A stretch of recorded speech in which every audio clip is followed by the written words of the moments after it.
Pokemon Scarlet is a game for babies, so you'd probably imagine trying to play it while restricted to only the strongest of regular Pokemon would maybe be a little overkill, right? Well, yes, but also no. Let me explain. Pseudo Legendaries are classified by their 600 base stat total, as well as being 3-stage Pokemon, and by the fact that they're the only ones to do both of these things, while not officially being classified as Legendaries, hence Pseudo Legendaries. But here's the thing, that only applies to their final forms. Saying the early stages of Pseudos are significantly weaker than their final evolutions is a massive understatement, to the point that one of their Pokedex entries outright says it's one of the weakest Pokemon ever. They also sometimes have terrible movesets, and above all, they take forever to get stronger.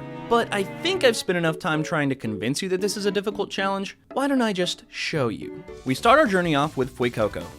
Wait, hold up, And now we start our journey off for real this time with our starter, Beldum, who only knows Tackle and will only know Tackle for the next 15 levels. I could have given myself any of the other options with normal level up movesets, but where's the fun in that?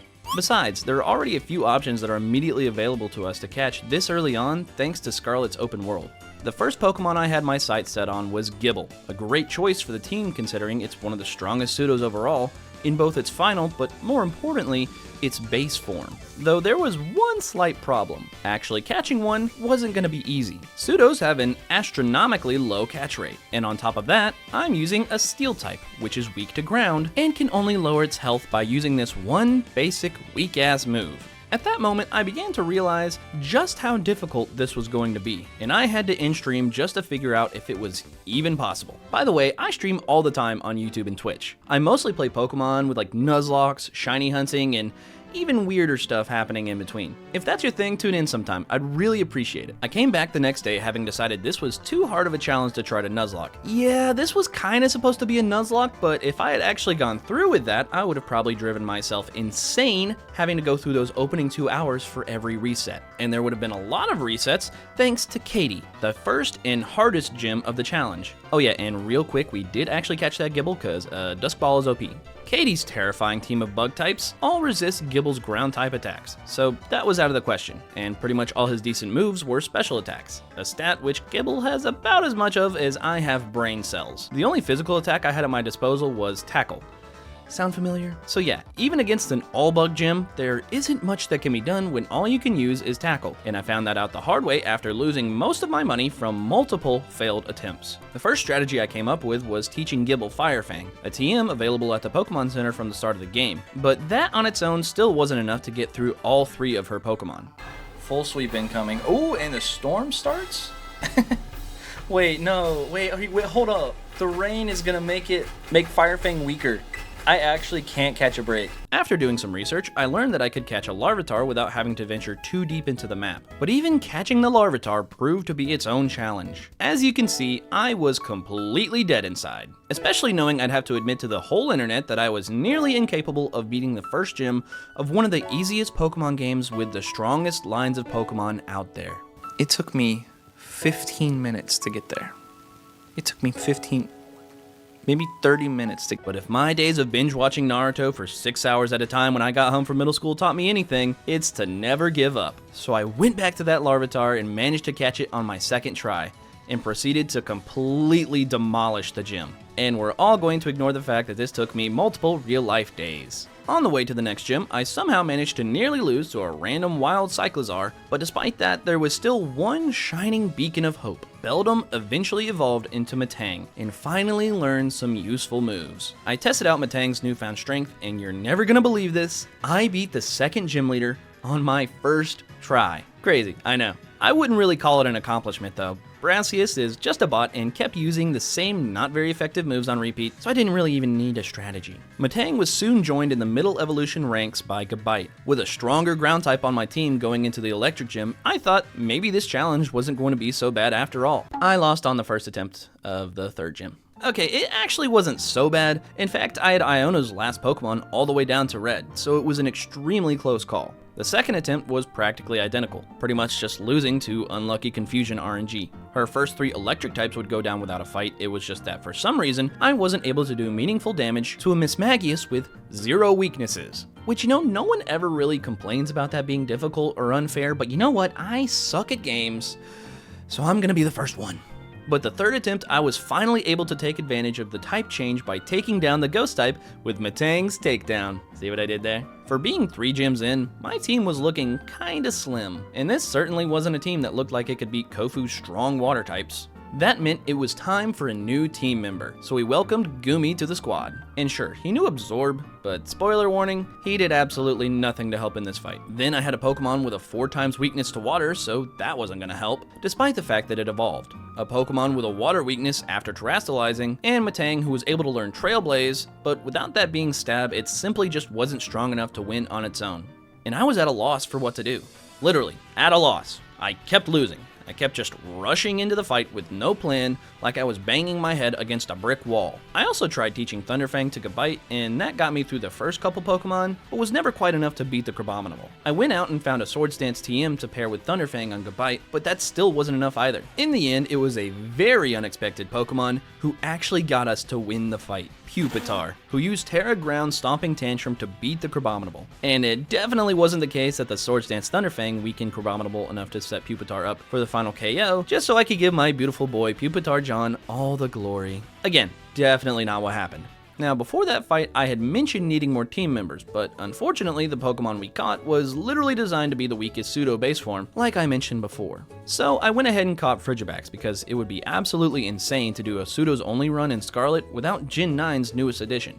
And then Dino was also in that same general area, so I went ahead and caught one as well, knowing full well it wasn't going to reach its final form, even despite me completely dropping the level caps to make things easier. After some training and Frigibax evolving, I finally had over half a party of middle stage Pokemon. Not usually what you'd consider good by the 5th gym badge, but in this case, it's the bare minimum for not getting completely blown up by a piece of sushi. But it was enough to finally get another gym badge on the first try. And when some of those Pseudos are infamously defensive types against normal type Pokemon, plus having the TM for Brick Break, you can imagine why it was so easy. And then I got absolutely demolished by Nemona and her Terra Grass Flower Trick Meowscarada. Well, I say I got demolished, but look how close I was. With my rival humbling me and reminding me that I can still definitely lose, I decided I needed to train even more. This time using my favorite strategy in Scarlet and Violet, a chancy murdering spree, which led to a handful of evolutions. And with my first fully evolved Pokemon in Metagross finally having that classic 600 base stat total, I could just tell that the game was going to get progressively easier. And that proved to be mostly true in the next gym fight, with my strategy all going according to plan at first, but then when her Toxtricity barely lived on 1 HP, that activated the cheer mechanic, which gave both of her Pokemon an Omni Boost. And she started sweeping my entire team, eventually bringing me down to my last 2. And I was fully ready to accept defeat and make it attempt number 2, something I was extremely familiar with by this point. But I got my own completely broken mechanic to activate when Arctibax lived on 1 HP thanks to the power of friendship. He toughed it out again?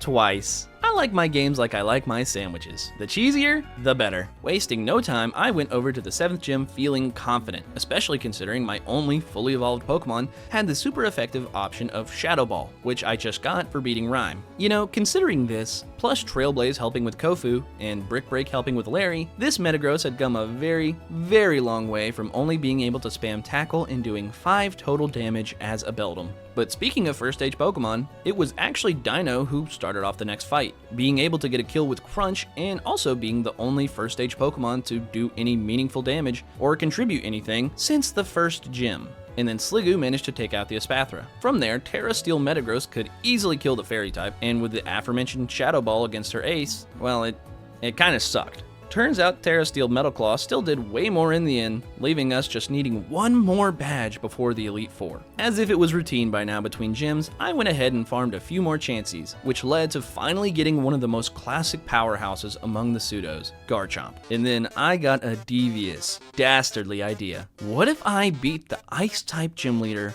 with just Garchomp? Cause that would be hilarious. I sent out my Garchomp in the face of a Frostmoth with Blizzard, and Terrassalized to reduce the damage I would take, and clicked Swords Dance to ensure my plan would go without fail. But then, Blizzard missed, and so the sweep ensued, until Thick Fat's a Titan prevented me from using Fire Fang and Garchomp took damage. And then, somehow the Altaria lived to seal the fate of the Garchomp sweep not happening, leaving me with no choice but to let Arctobax finish the job. You know, even if the sweep didn't end up happening, I'd say being able to beat the final gym leader with barely even 2 Pokemon, one of which took care of the entire fight aside from this one sliver of damage, I'd say that's a lot of progress since the multiple failed attempts of the first gym. The Elite Four and Champion were next, but before that, you know what time it is.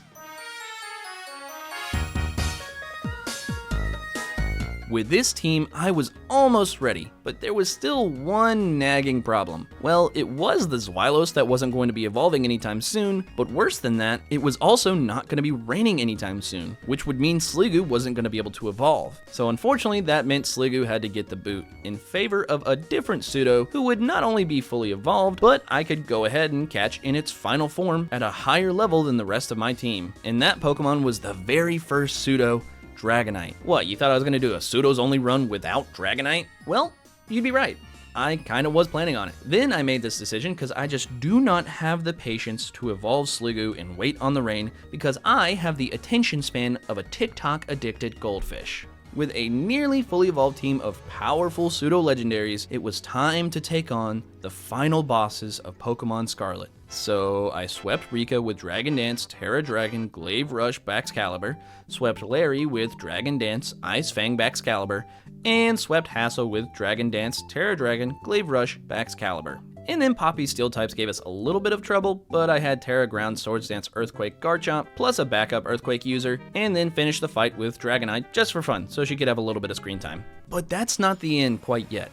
There's still one fight left, the champion. I start out by using Terra Ground, Swords Dance, Garchomp, and Earthquake was able to take out the Espathra and the Veluza, but not without taking a little damage. But then the defensive wall that is Go-Goat tanked a Dragon Claw thanks to a Reflect set up earlier, stopping Garchomp in his tracks, but allowing Dragonite to finish the job. I felt pretty good, considering the score was 3 of her Pokemon down for only 1 of mine. But it didn't stay that way. With Metagross up against Avalugg, I, of course, miss my Meteor Mash and have to take over half from Earthquake. And even though I hit my second one, it wasn't enough and Metagross gets taken out. But for one bit of bad luck, I get a little bit of good luck, getting a flinch with Tyranitar's Rock Slide and letting Crunch seal the deal. Kingambit comes out next, taking half from Earthquake and nearly getting the KO in return. But that little bit of HP left lets me get the kill with a second Earthquake. Now it's 3 against 1, and then a very weak Tyranitar. But I greatly underestimate the Glimmora, who outspeeds and takes out Tyranitar with Earth Power, and then one-shots both Baxcalibur and Dragonite with Terra Blast, leaving only one Pokemon left, my not fully evolved Zweilous, who toughs out a Dazzling Gleam, living on 1 HP, and at that point I could just feel the script writing itself. This was my last chance to revive Metagross, send it back in to absolutely tank an Earth Power, and actually hit the Meteor Mash for the final KO.